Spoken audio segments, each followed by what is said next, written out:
inihahatod sa Indo kang Department of Environment and Natural Resources, Regional Office Number 5, ang programang Kapalibutan Ta at Tamanon Ta. Kapalibutan Ta at Tamanon Ta. Programang magtataunin impormasyon asin kaaraman, manungod sa satuyang kapalibutan, asin sa mandato kang Department of Environment and Natural Resources.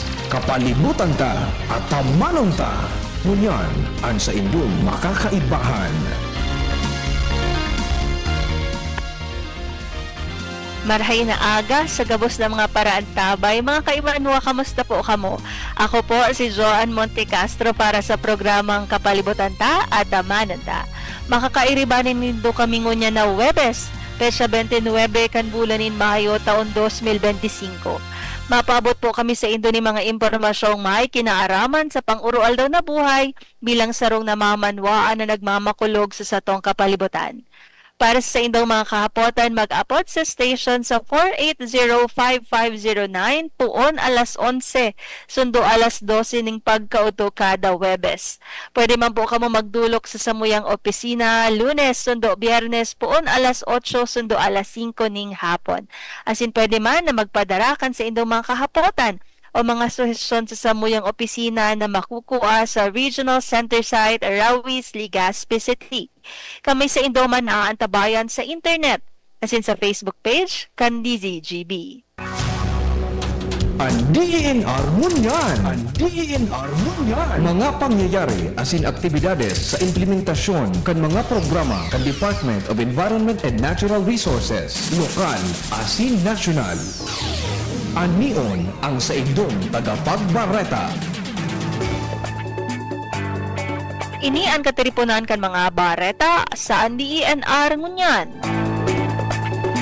Nakatala ang isagibo kan DENR Bicol ang taunang Saringaya Awards kung saan pigre-rekognisar ang mga individual, akadim, grupo, organisasyon, lokal na gobyerno asin mga pribadong sektor na nagtaunin mga signifikanteng kontribusyon sa kapalibutan asin nagsirbing inspirasyon sa komunidad sa saindang pagprotehir, mantinir asin sustenir kan mga manlain-lain na programa para sa karahayan kan sa tong mga rekursos naturales.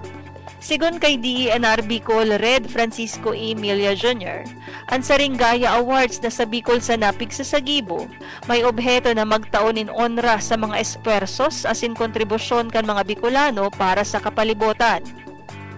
Sa ika-23 na taon kan selebrasyon, nagigibuhon sa maabot na Hunyo 27, 2025.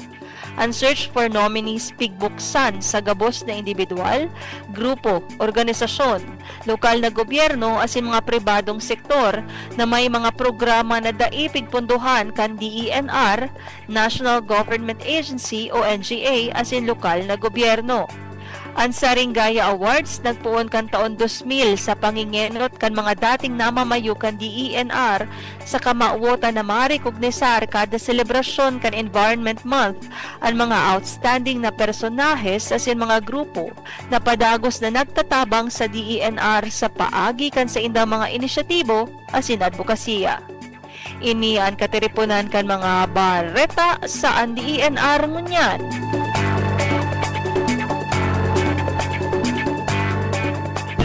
Kapalibutan ko, namumuktan ko. Kapalibutan ko, namumuktan ko.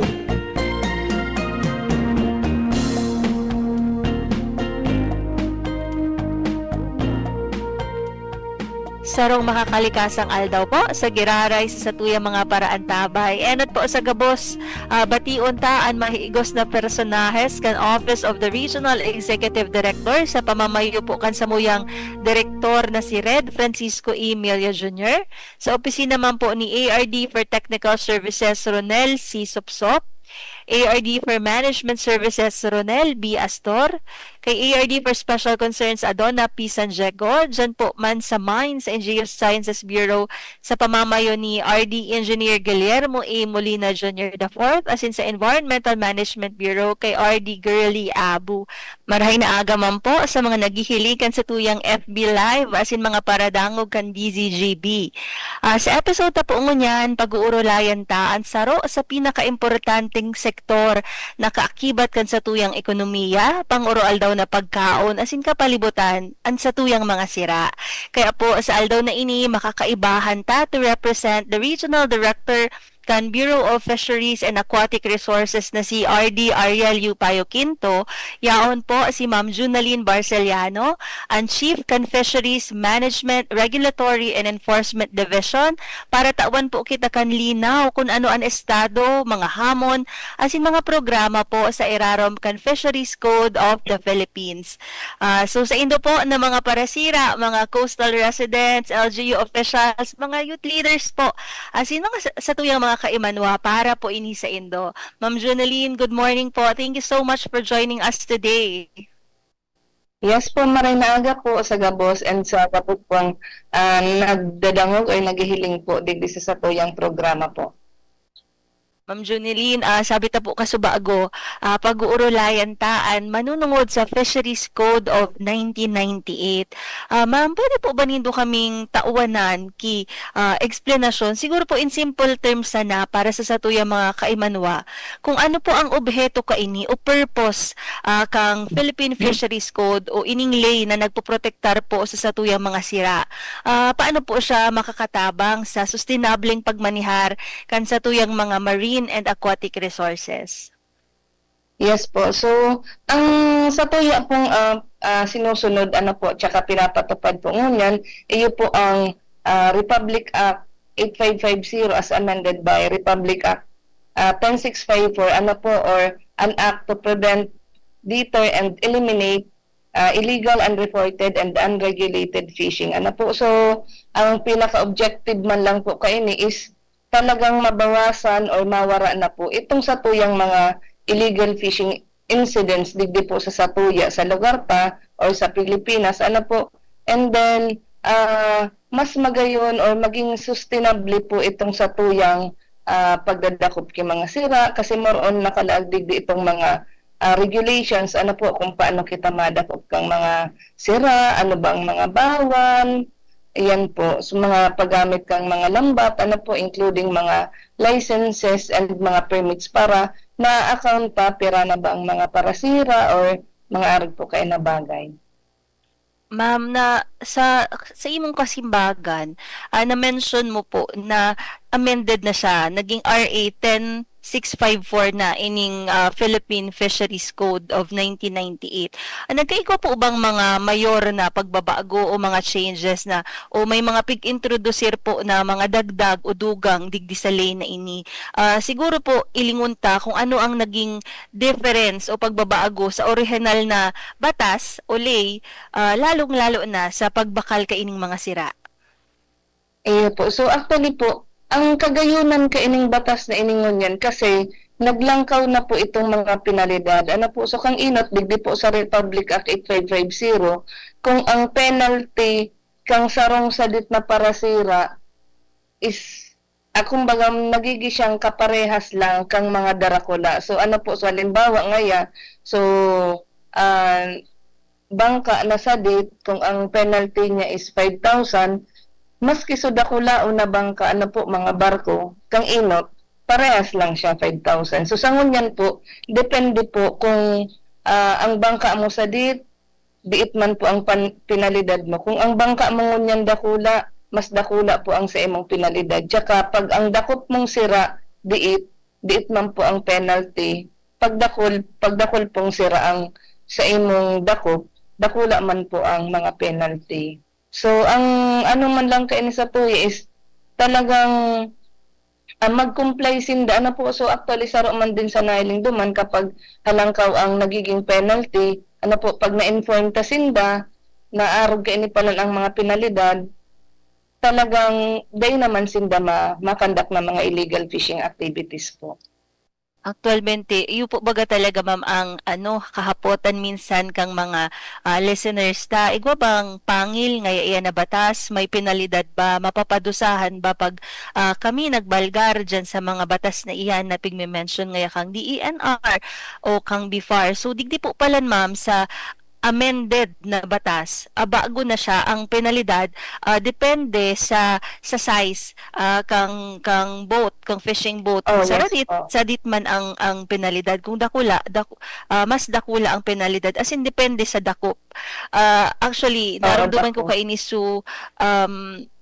mga obheto kang batas dapat similarly situated ang mayaman ngaya ang pobre dapat similarly situated kita gari naging align sa arog ka itong polisiya ma'am. Actually kang last week po ang na-interview me iyo ang manunungod sa International Day of Biodiversity. May mga kahapotan kami duman ma'am, manunungod sa mga sira. Sabi po, natada ngaya diit ang sira ngunya na nababakal sa merkado sa Legazpi City. Maski po sa social media, dako lang nagpo-post na daw ngaya warang sira sa saod. na ano man po nindo iningon yan sa BFAR ma'am. Iyo po so kahapotan last week sa mga text message ta. So ang promesa mi duman sa mga texters baysa na po ta mai-interview mi ang BFAR tangani ina masimbag ta dahilan ba ini sa kakatapos lang na eleksyon, may kwarta pa an sa tuyang mga parasira o talaga pong medyo nagdidiit ang dakop sa ngunya na panahon. So actually po kung hilingon taman itong mga fisheries stock ta po so dakol pa man po ang satuyang sira. So although dakol pa man pero kaipuan ta talaga siyang protektaran. Po so ang lang kasi diyan minsan kung hilingon ta itong sa weather po kung ang panahon maraot man talagang daiman talaga kay may masira. And then pag aram pa man na pagbulanon po pag full moon talagang wala man din siyang sira.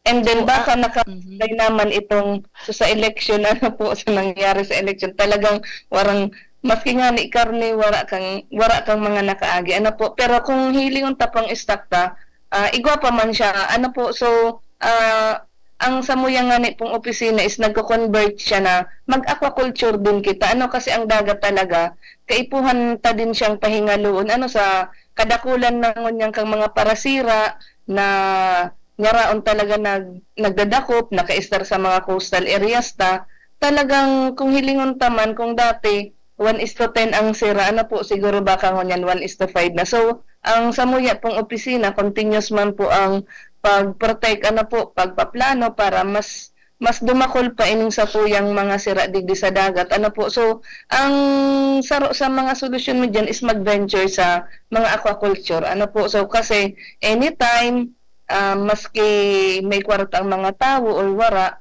pwedeng mag-harvest ka ining sa tuyang mga nyaraon po sa aquaculture na mga sira po.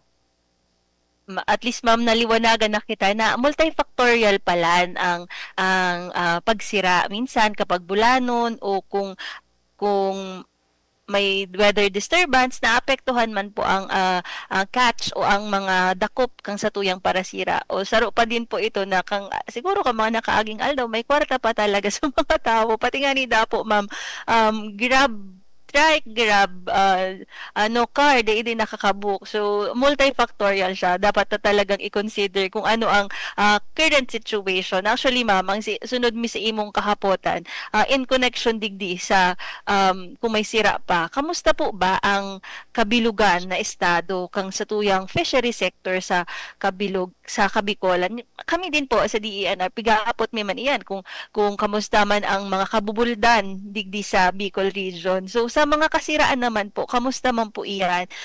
Would you describe po na bastante pa ang sa tuyang mga fish stocks and coastal waters? Kasi po, baga kita sa DENR, interconnected ang mga marine resources ang mga coastal resources na nakakaapekto man sa mga sira. So, ma'am? Yes po. So, actually, ang sira po, ang fisheries stock po sa ngunyan is dakol pa. Ang sira tangunyan, mas darakula pa siya kaysa sa ibang region. Po, so kasi digdi sa fisheries management area po na tigururunan pa. Po, may mga kanya-kanya kasi ang region na mga species na kumbaga itong babantayan kasi ito sa mga dominant na niya on duman sa indang area or ito sa mga priorities na kaipuhan at din talagang alagaan. Po, example lang itong sa tuyang mga lawlaw. So ang lawlaw ta digdi kong hilingon ta sa Bicol, po, mas darakula ang sira tadigdi sa tuya kaysa sa ibang mga regions. Ano po, so saro man lang yan sa indikasyon na ang sa tuyang sira digdi, dakol pang nag-aaraki, dakol pang mga mature po ang mga sira po. Pero sa araw nga ni po kaiyan, although dakol po ang stock pa, pero kaipuhan pa man po siyang alagaan. Ano po, dakol kitang mga measure na tigigibo para sa susunod na mga generation po, di po siya maubos and masustain ta na available siya throughout maski sa mga maarabot pang mga panahon po. So, darakula palan po ang mga lawlaw digdi sa Bicol Region. Siguro sa mga nagdadangog sa tuya, ma'am, nagapririto mo niyan kisira ata. Maalas 12 na iyo talaga ang time slot kan sa tuyang programa. And good news po ini sa satuyang mga kaimanwa, sa satuyang mga Bicolano, na dakol pa po bastante pa ang mga sira, ang sources kang satuyang mga sira digdi sa Bicol Region. Ma'am, nasabi mo kasubago na dakulo na factors. Igwatin po ba kitang mga challenges, kadipisilan na minsan pagkakahampang kang sa tuyang mga fishing industry sa Bicol Region. Halimbawa po, igwa po bang epekto ang climate change o ining polusyon o ining mga man-made activities, araw po ka ining mga illegal fishing activities, nakaka-apekto po ba ining dakula sa fishing industry? Considering po na sabi mo digdi sa Bicol Region, bastante pa siya. Ma'am? Iyo po. So actually, may mga challenges din talaga kitang tig-face. Ano po, so lalong-lalo na ining sa tuyang climate change. Ano po, so pag babago kang sa tuyang panahon, so kang inot na panahon, gari ang habaga tapos amihan, gari ordinaryo lang sa tuya, ano, ang uran kang inot, gari tama lang na nag-uran man talaga. So sa ngunyang kasing panahon, kung hilingon tamaski sa education po, ano, pag nag-uran ngunyan, dain ng klase kasi grabe nga ni ang baha, grabe ang tubig. So actually, arog man din po kaya na ang na-affect ang epekto pag abot sa fisheries. Ano po, pagbabago kang klimata na talagang sobra siya, may La Nina and El Nino, ano po. So talagang ang saro man dyan sa ano kang sa muyang opisina po is ipaghanda itong sa tuyang mga parasira. Ano po, pag-abot dyan sa, halimbawa ngayon, may mga advisory man po kaming tigtatao, ano po, and then nagaantabay kami sa mga tigtataong advisory kang pag-asa, ano po, na maging alerto itong sa tuyang mga parasira para sa mga arog kayan. Bago magbagyo, para diit ang epekto sa inda, dapat itong mga bangka ninda tsaka mga lambat, nakasaray na siya. And then pag-abot din sa aquaculture, dapat naka-harvest na din sinda. Ano po? Kasi ang paglalaagman din sa mga aquaculture, dapat may mga bulan man yan na dapat bago mag-abot ang mga bagyo o yan mga masamang panahon, dapat kumbaga ready naman siya to harvest. So may mga season man din po ano. And then sa illegal fishing iyo po nakaka-ano man din siya kasi nga ni nararaot itong sa tuyang mga habitat or mga istarang sa tuyang mga sira. So kaya po ang samuyang opisina, puspusan man ang strict implementation kang sa tuyang mga fisheries laws, ano po, in collaboration with other law enforcement agencies, including na nga ni ining DNR para digdi sa inaypas na sa TDPPS po na lugar. Iyo po, dakulaon pati ang saklaw kaining Tikaw Boreas Past Protected Seascape o ining TBPPS na pigmention ni Ma'am Junaline. Pati palan po ang kahandaan kang sa tuyang mga parasira sa mga weather disturbances sa araw kaining El Nino o La Nina, piga-asigurar man po kang before, ano ma'am, kasi kapag manangga talaga mabagyo, dapat nakasaray na itong mga dapat man, maski kita digdi sa syudad, isasararay taman ang mga dapat isaray. At the same time, lalong-lalo na sa coastal communities, tasinda su arani duman sa mga sa ruso kang bagyo o kang tubig. So, ma'am, Kapag po ba may mga weather disturbance, araw kaining sobrang init o sobrang pag-uran, naaapektaran po ba kaini ang migrasyon kang mga sira? Dati po ba igwa kita digding mga butanding, may Mm. mga sightings ki butanding, may mga sightings ki manlain-lain na species kang mga sira. Sa ngunyan po ba ang mga species na available sa tuya digdi araw kang lawlaw, na sa imo pong na-mention kasubago, may epekto po ba, naghahali po ba sinda sa sarong lugar dahil sa climate change? So actually po pag-abot sa migration path kang mga sir, ano po, so actually ang B5 wala man siyang study pag-abot sa araw kayan. Pero kung hilingon pa naman sa mga experience ta, sa hiling ko day pa man siya naapektuhan kasi sa ngunyan season din siya kang butanding ano po sa Donsol.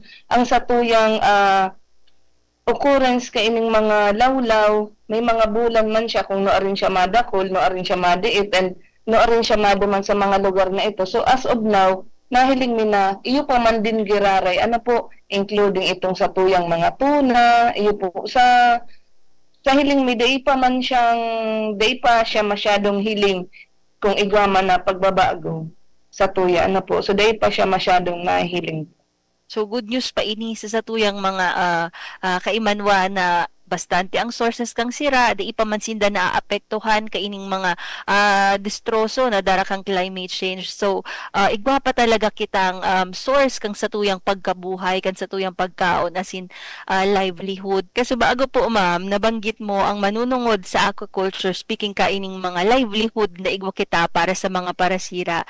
Ano po ba ining pigaapod na aquaculture? As in, ano po ang estado kaini sa Kabikulan? Dakul na po ba na nagigibo kaining aquaculture na ini? As in, ano po ang obheto tanata pigpopromoter kang Bureau of Fisheries ining aquaculture tangani na magkaigwa kita ki responsableng fish farming?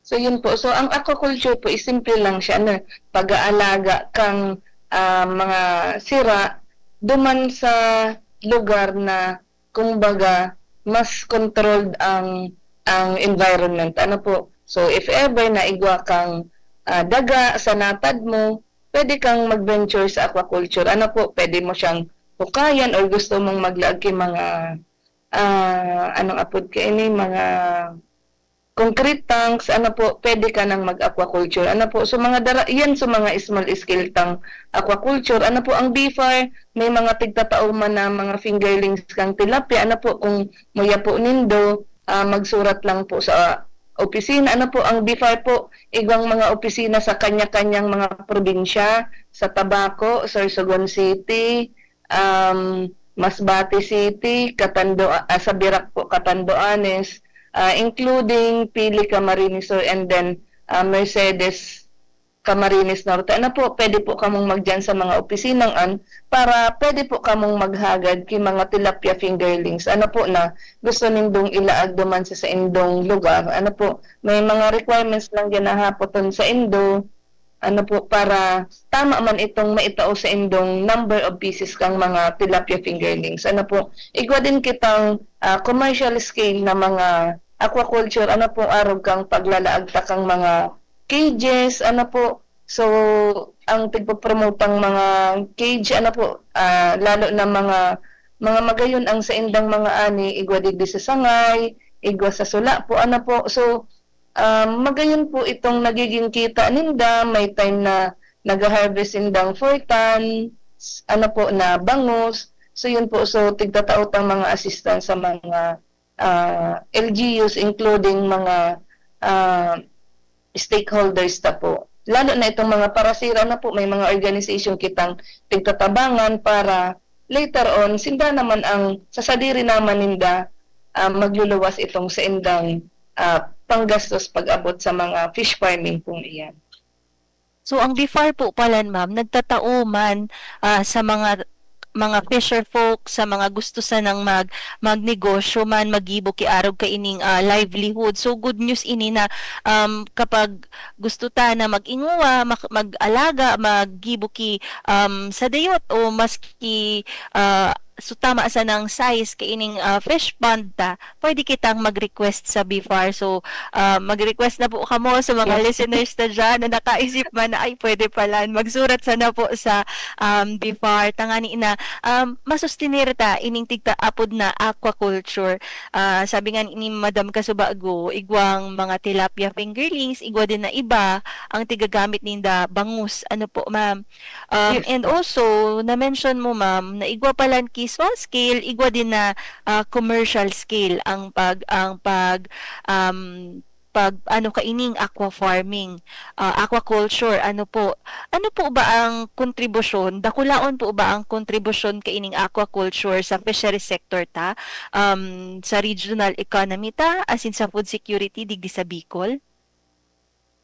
Yes po. So actually, dakula siya, pero igwa pa din kasi kitang capture fisheries. Ano po, so pag sinarabay ta ito siya, dakula talagang tigtataon niya, considering na ang sa tuyang number kang mga parasira, ano po, registered na parasira, digdi sa Kabicolan is nag-aabot ng 283,000, and ang sa indang bangkang ginagamit is nasa 43,000. Ano po, mostly mga arrogant. So, dakula man talaga. Ano po, and itong number na ito, sa hiling ni ano po, bastante siya sa Kabikulan na kung saan nga ni po, nakakapagpadara pa kitang sira sa ibang mga lugar, sa ibang mga regions po. So nakakadagdag din kita sa ekonomiya kang iba, nakaka-import, nakaka-export din po kita. Ma'am, dito sa Bicol region, ano po ba ang parang top na fishery product na igwa kita? Ano ang pinaka in demand na produktong igwa kita? As in, paano po ini pigsusuportaran kang sa indong departamento in terms ka ining marketing, ining mga pag-process ka ini and exporting na nasabi mo nga ni po, nakakapadara kita sa ibang rehiyon, nagpapadara din po ba kita outside kaining sa tuyang nasyon? Yes po. So actually po, igwa kitang mga tigi-export po na mga product niya on dyan sa mga cephalopods, including mga crabs, lalo na itong mga crab meat, po na very familiar sa Kamsur, Sorsogon, po, including itong sa tuyang mga tuna, mostly kaiyan talaga, lalo na pag Barracuda, po, mostly tigi-export siya. So ang samuyang opisina po is mostly yan, nagtatao ka itong mga requirements nila para lalo na sa pag-abot sa hasap, po na itong sa indang processing plant is malinig siya, acceptable, international, po. So yan po, and then including mga rules and regulations sa pag-abot sa mga exportation, malinig ang sa indang mga lugar, and siguro mga process kung paano sa mga tama, po, na paggigibo ng mga araw kayo. So, igupalan kitang mga crab meat, may mga tuna. Siguro, ma'am, sa mga nagdadagog sa tuya ngunya ng mga ina, na mga yaon sa inang arong masiramon, kaya ang piga-ururunan. Ngunyan sa kapalibutan ta at amanan ta. So, ma'am, nabanggitan na pag-uurulayan ta na igwang mga fisheries, igwang ang fishery products na piga-export, tiga-process, as in tiga-market. Pero igwa po bang tabang o asistensya na pigtatao ang BIFAR para sa mga komodidad o sa mga saradit na parasira na syempre bako man gabos igwang cold storage, bako gabos may equipment o ekipahe na mapadara sa ibang lugar. Kundi madali po bagang ba siya, perishable product. So madali siyang maraot.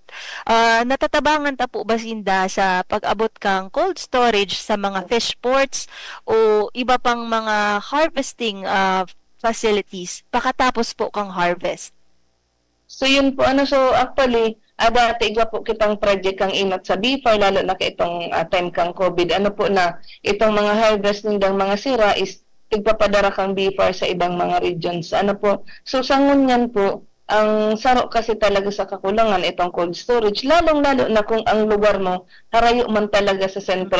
Po, so ang BIFAR sa tinataong tabang duman sa mga community is itong community-based processing, po, or village type na mga processing. So, ang BIFAR po, duman sa training division may, nagtuturo kung paano magproseso kang mga sira. Po, example, itong mga lawlaw, nagigibuho na sardinas, ano po, na nasa bottle lang siya. So actually, pag binabakal mo siya, mas mahal siya. Pero ang Iyo, presyo ma'am. ang mahal niya kaysa naman sa Nagiging na mga siyang Spanish style. dilata. Opo, yun po. And then, dakulang pang mga produkto, ano po, na tigigibo, mga pulburo, na kung ano-ano pang mga pwedeng ikakan, ano po, fishball, kung ano pong mga processing at talidakulon po siyang klase. So, iyo po ito ang tigigibo kang sa muyang opisina na tabangan sinda kung paano magibo. And then, ang iba po, ano, lalo na kung mga asosasyon siya, may mga starting kit naman din kaming tigtatao. So, Para isa ito talaga lang na pala. mga sira na ito lang na mga sira na ano po na nadakop kan sa indang mga agom maproseso ninda magibong kakanon and di maraot po. Kaya ano pala, all out ang tabang kang BIFAR sa satuyang mga parasira na kung wala ka man ang God na cold storage, maisip kita paagi na da imaraot ining mga sira araw ka itong pigmension ni ma'am na tiga bote na actually nababakalian pag nag-open ka sa TikTok dakulo na mga nagatinda ka ining mga Spanish style sardines ako nga na nag-order man ako ma'am at ano siya mas saleable din siya ngunyan sa mga Gen Z, sa mga bagong mga mothers ano po ma'am. So actually, nabanggit mo ka sa bago ma'am na nagkaigwa kay COVID-19 pandemic, dakol na mga bagyo, baragyuhon po baga kita digdi sa Bicol region and ang init niya on din dyan. Aside po digdi sa aquaculture, igwa pa po ba kitang mga alternative livelihood programs na tigtatao sa mga fisher folks o mga parasira na niyaon sa komunidad na medyo pag-araw ka ng panahon naaapektuhan sa resource depletion o ining mga natural na disasters? So actually po, mostly kasi ang BIFA is nakafocus siya sa fisheries livelihood, ano po, pagtataong lambat, pagtatao kibangka, including itong mga cages, ano po, pero tigihiling mi din niya na actually, ang iba, tigpa-partner mi na siya sa DSWD, sa DOLE, ano po, para dako man siya gabos na project, maluwas siya sa BIFA. Ano, igwa kasi kitang mga project po baga sa DSWD and DOLE na talagang cash assistance na din ang mga tinataw. Ano po, so, and then, kung ang saro man na parasira is may talent man, halimbawa pag carpentry, pag gupit, so, sa DOLE and DSWD, nakakapagtao na silang mga starting kit, ano, and then, pag may mga arugaan na mga disaster, may maraot na panahon, continuous manggirari itong sa indang pag hahanap buhay. Ano po? So kaya karo din nga ni sa magayon itong sa tuyang mga aquaculture areas. Ano po na kung saan mas control ang environment lalo na kung mga nasa backyard ta lang siya. Ano po na mas mahiling ta siya, mas madali ta siyang ma-monitor kung ano ang kamugtakang kang sira. Lalo na kung ang tilapia bagang ngunyan po tigbabakal man lang dyan sa mga gilid-gilid, naka-aquarium. So, dari buhay pa sa sira, pwede mo na din siyang kasi mostly ang mga calamities one day man lang ang nagiging duration mostly, lalo na pag mga makusog siya. So, may mga available pa din na mga sira and livelihood naman sa sapuyang mga parasira po. Actually, ma'am, magayunon ining pag-urulay ta, ining discussion ta. So mga listeners ta, iyo ang naiingganyar at na igwa palan na mga sources of livelihood na pwede kitang isipon. Siguro may mga ngunyan baga may na tapos na ang graduation kang mga estudyante dahil ang nagaharanap ki trabaho at the same time pwede din sindang mag-business arog kaining mga tigpo-promoter na aquaculture kang BIFAR na mga waran trabaho may cash assistance pala na sa DSWD as in ining mga kits sa hali sa DOLE and DSWD na iling tadigdi ang kumbaga collaboration o whole of government approach kang BIFAR together with other collaborating NGAs na igwa kita digdi. So mabalik kita po duman sa law enforcement kasi aramta na igwang sira, igwang available na resources, pero at the same time, ang iisipon ta dyan, tama ba so tigagibo, tama ba ang pag-harvest kang sa tuyang resources. So concern pa po ba ining mga illegal o mga unreported o mga unregulated fishing? Igwa pa po ba kita kaiyan digdingon yan? As in, kung igwa man po, paano po ini piga-address kang BIFAR? Lalong-lalo na po, aram ko na kaipuhan din inikitabang kang other law enforcement agencies. Ano po, ma'am? Actually po, ma'am, ang BIFAR po, kasi ang Samuyang Division is naka-focus talaga dyan sa pag-manage, pag-conserve kang sa tuyang mga resources, lalo na ining sa tuyang kadagatan. So, full force po kami, and we are conducting strict implementation kang sa tuyang mga fisheries laws, rules, and regulations. So, ang sa tuyang mga personnel, always man pong naka-ready para mabawasan, mahali ining sa tuyang mga illegal, unreported, and unregulated fishing. Na kung saan talagang igwa pa man, dahil man talagang masisiruhan, igwa pa man po digdi sa tuyang kabikulan, kasi hilingon pa ang sa tuyang lugar is archipelagic, mas dipisil madumanan, dakulo na mga isla, so mas na-encourage na ang ibang mag-illegal fishing. Kaya po, ang Samuyang Opisina po, continuous man po itong Samuyang pagbabantay sa kadagatan, ang sa tuyang mga enforcement team, naka-deploy man yan para mas madali ang response pag may mga reported na illegal fishing sa saindang lugar. So, ini po ma'am na nabanggit ang igwa pa lang talaga na nagbabantay ng mga enforcement personnels digdi sa mga illegal, unreported, and unregulated fishing na igwa pa man wala man na perpekto.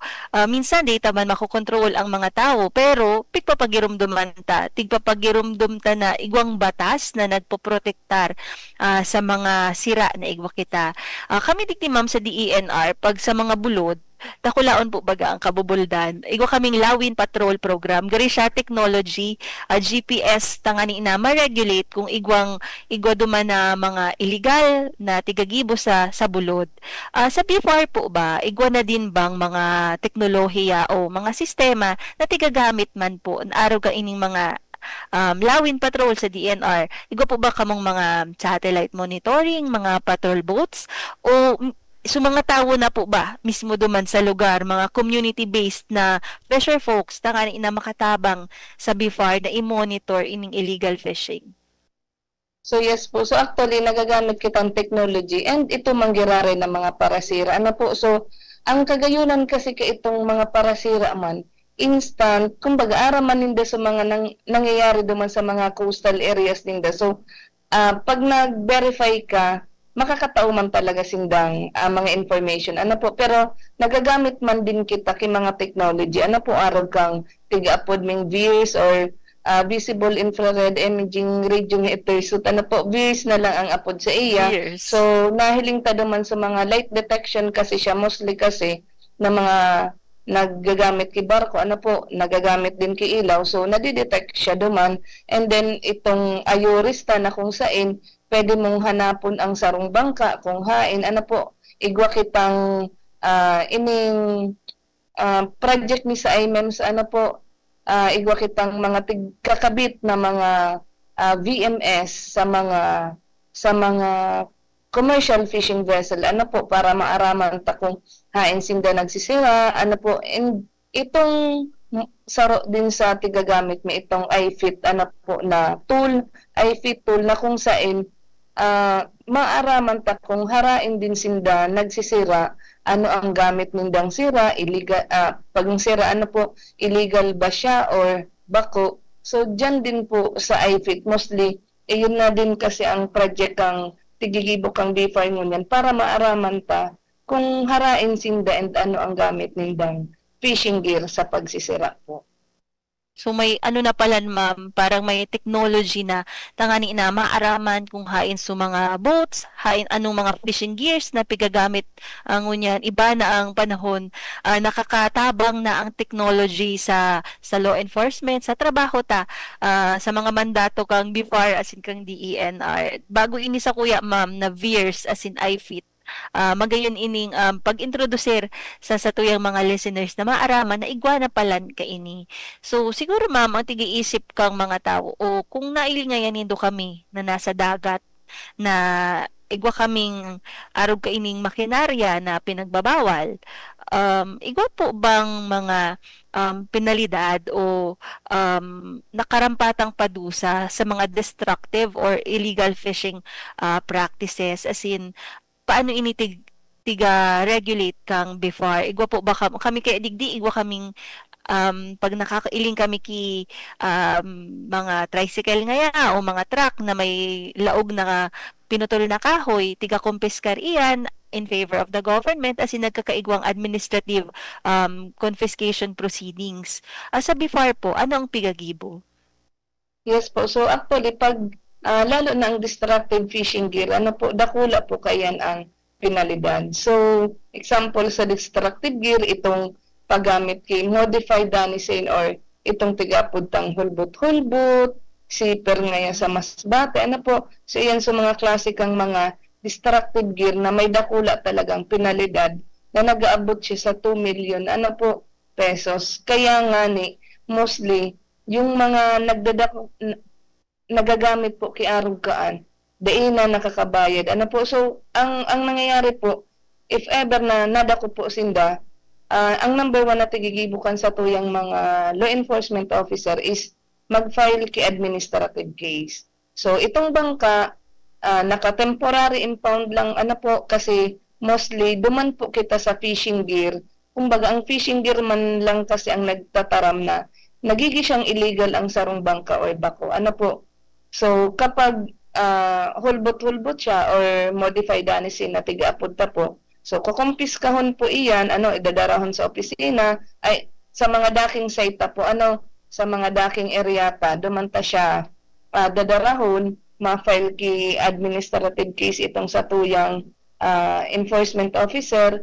Kapag okay na po, number 1, igwa duman na penalidad. Ano po, kung daininda kayang magbayad, dai sa inda marirelease itong sa indang bangka. Pero ito pong sa indang gamit sa pagsira, iyo po ito ang kukumpiskahon, maski po sinda makabayad. Ano po, so itong mga fishing gear ninda, fishing paraphernalia, iyo po ito ang kukumpiskahon. Kairiba kung may sira sindang nadako. So ang mga sira din pong nakukumpiskate po, tigtatao po sa mga charitable institution. So bakula po siyang tabang, po, itong sa tuyang mga bahay ampunan, itong sa tuyang mga gari hospital na baga dyan sa mga example lang ini Sagrada Familia, po na talagang nangangaipo man sindaki mga assistance sa mga pagkakan, po, kaya mostly pag-arog ka iyan, dumanta po siya tigtatao. And dakula din po ang pasalamat ninda sa tuya, po, pag may tinatao kitang mga na-confiscate na mga sira po sa inyo. So ini po pala na mga confiscated na mga sira, napapaduman man siya sa maray na kamugtakan, kumbaga, napapaduman siya sa may mga kaipuhan talaga, araw ka ining mga charitable institutions. Ano po, ma'am? And Yes. ang nakukumpiskar in favor of the government, iyo po ining mga fishing gears. Halos parehas palan siya, ma'am, digdi sa ECP o administrative confiscation proceedings man sa DENR. Kapag may mga nakuha kaming mga kahoy ngaya na pinutol illegally, tigdudunar man sa mga eskwelahan tangani na gibuho na mga tukawan para sa mga estudyante. So kaso last week, ma'am, ang pinag-ulayan mi kang guest, sabi niya so mga dati daang nagpuputol kikahoy na mga nagkadarakop nindang illegalista kaitong panahon, iyon na daang ngunyan ang nagsasabi na bawal ka mong magpurutol kikahoy. Sinda na ang nagiging advocate man duman sa komunidad. Arog din po ba kaiyan sa BIFAR? Ikaw din po bang mga success stories na arog kaiyan na so mga illegal ka ito, iyon na ngunyan ang asigurar na magkaigo kitang strict enforcement para digdi sa satuyang mga protected areas, mga marine protected areas. Opo. Pag-abot kasi, ma'am, sa mga talagang fisher folk, ma'am, na na arog iyan dati and then iba na ngunyan. So actually, mostly nakatuto kami sa mga local government unit. Ano po? So pag-abot kasi, kung hilingon mo digdi po sa Tikaw, Buri, Aspas, dati talaga dakulon man dyan ang mga illegal fishing incident po. Ano? So arog po kang Ligao City. So ngunyan dahil sa tabang ta sa inda na kumbaga mapundo man talaga ang illegal, ano po ang illegal na pagsira. So ining sa tuyang Ligao City, ano po, so actually mga regional winners na ini sa malinis at masaganang karagatan. So saro po sinda sa talagang nag-strict man kang sa indang enforcement, ano po, pag-abot sa kadagatan. So nagkaigwa sindang collaboration with other national government agencies din, ano po, arog kang ang sa indang mga enforcement officer, mga kafguman po, ano, so trained man yan kang Philippine Army, ano po, para talagang kumbaga may mga armas ining sa tuyang mga bantay dagat digdi po sa Ligao City, ano po. So yan ang saro sa mga success stories, ano, kasi ining sa indang, kung hilingon mo po ang sa indang corals, diit man lang, pero talagang dakulon po sindang sira. Yan po.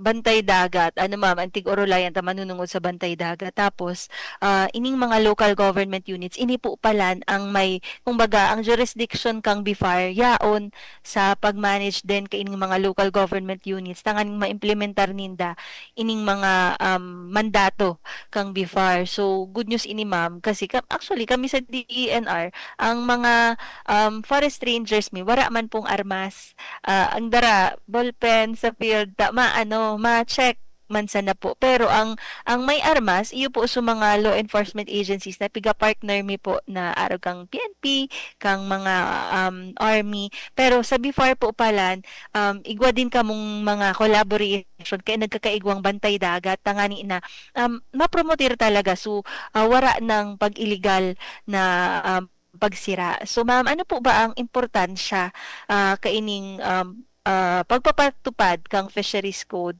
and paano po ba mai-encourage siguro o mahihimo ta ang satuyang mga listeners, lalong-lalo na ang mga yaon sa komunidad, pwedeng ang mga babae, kababaihan, ang mga youth o ang mga maski mga ama na nyaon duman ngunyan na nagdadangog sa satuyang ngunyan, tangani na mainggan niya rasinda na ipromoter mag-practice kaining fishing o mga proyekto sa pagsira. So yes po, so actually po ang mga enforcement officer talaga kang BIFAR, although igwa kaming mga issued firearms talaga, ano ma'am. So, pero nyaon mag-irara dyan, so tabang kang ibang national government agencies na iyo man talagang may mandate to secure itong satuyang mga personnel. Ano po, aragang PNP, Maritime, including Navy and Coast Guard. Ano po, so para po sa mga fisher folk pa, actually ang BIFAR, ma'am, igo siyang mga leader na mga parasira. Ano po, so every month of May po, every year, igwa kitang tigko ang nagiging kumbaga tiga-apod ni ma'am na mangingisdang director. So ngunyan ma'am, ang mangingisdang director po for 2025, kang BIFAR po, iyo po si Ka Daniel Royales po, kang si Pukot. Ano po, so ini ang sarong paraan para itong satuyang mga parasira ma-educate, ano po, turudo man sa mga leader ninda, sa regional, igwa man niya ng mga leader sa provincial,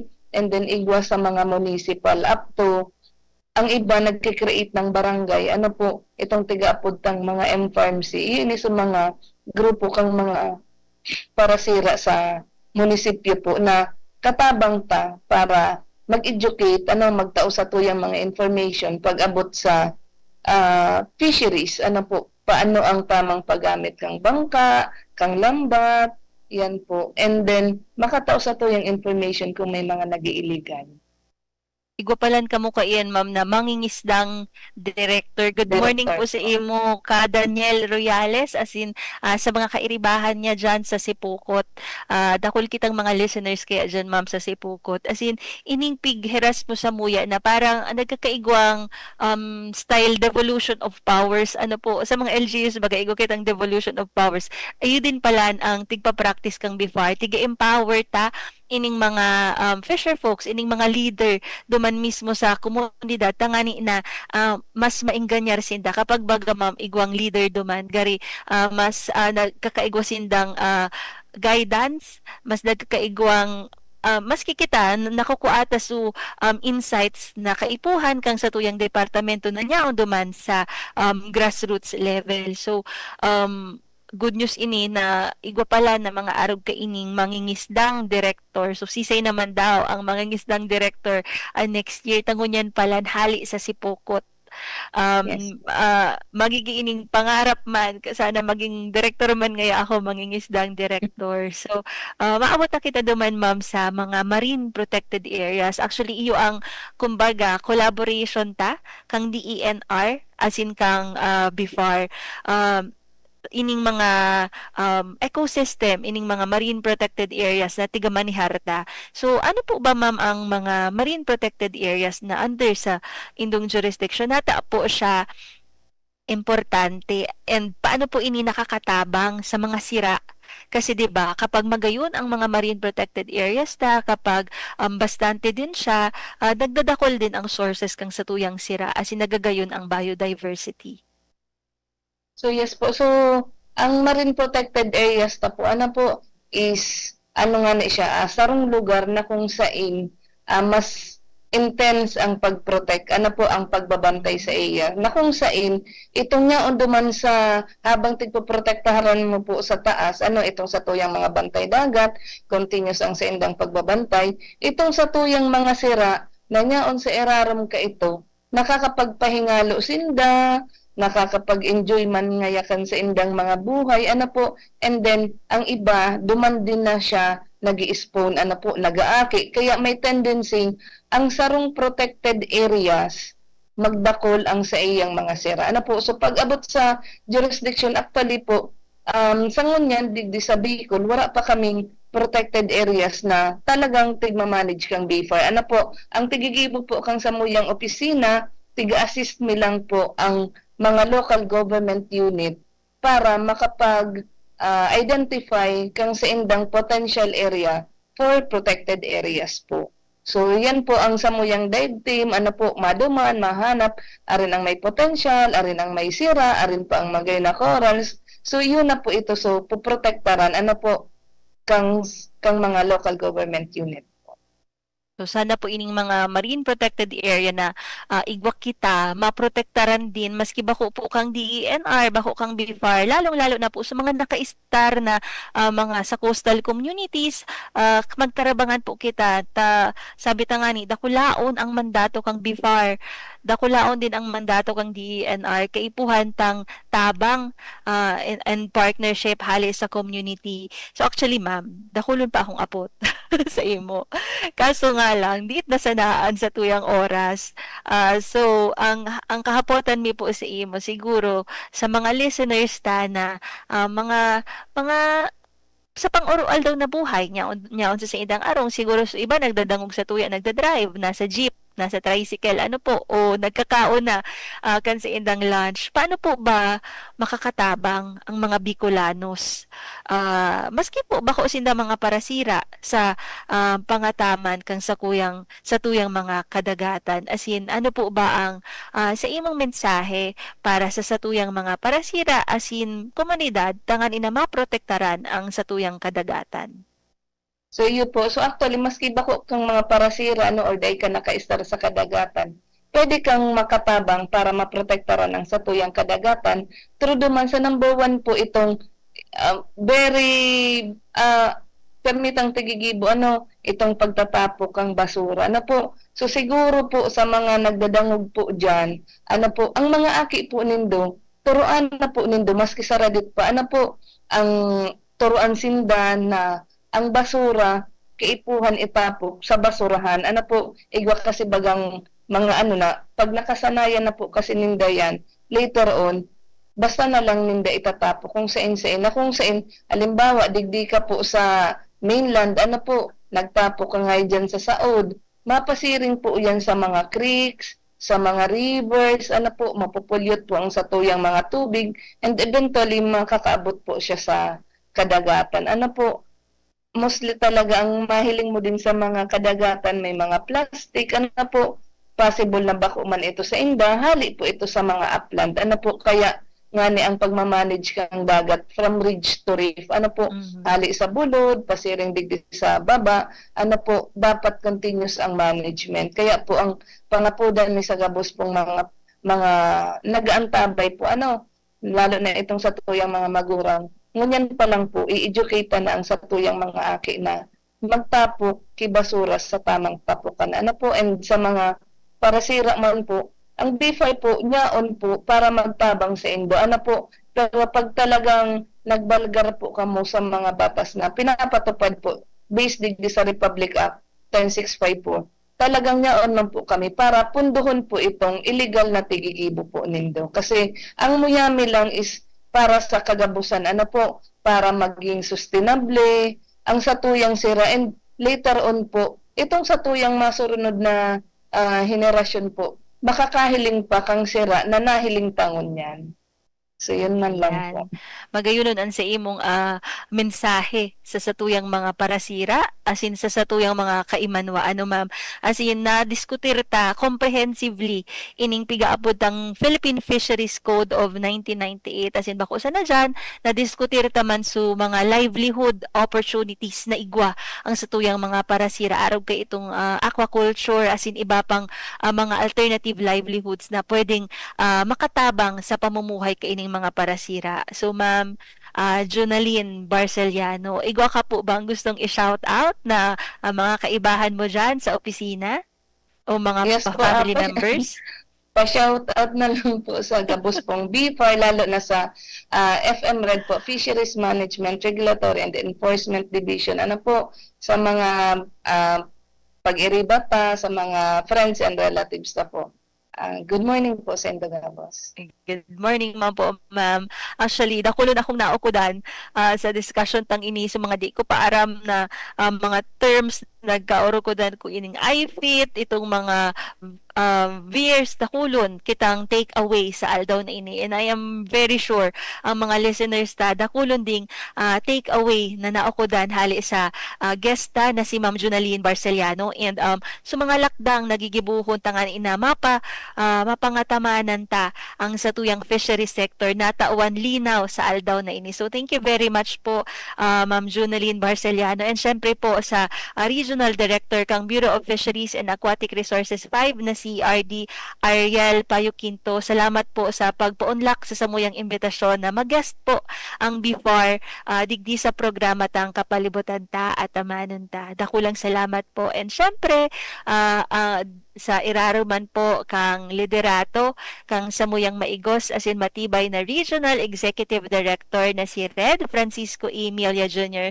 sa 3. Ako po si Joan Monte Castro, asin ini po ang satuyang naging programa Kapalibutan ta at Amanon ta. An oras hatod sa Indokal. Artisan Joint Supplement. Bumabagal ang galaw dahil